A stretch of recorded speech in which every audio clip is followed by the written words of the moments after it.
ஒழுங்கா தண்ணி குடிக்கலைன்னா அந்த மாதிரி தான் அப்புறம் கக்கா போக வேண்டியது வரும். எப்படி ரவுண்டா தானே இருக்கு? கரெக்டா ரவுண்டா தானே இருக்கு. எப்படி சிக்கிரிக்கம் பாத்தியாப்பா?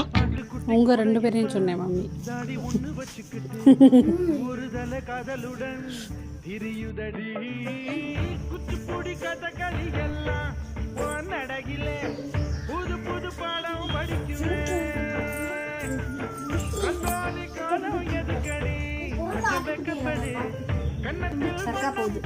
எங்க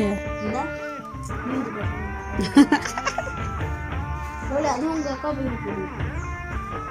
தள்ளி இருக்குதா? அது மெடிசன் கொடுக்குது அதோட லேண்டுக்கு. அதுவும் கக்கா போகுது.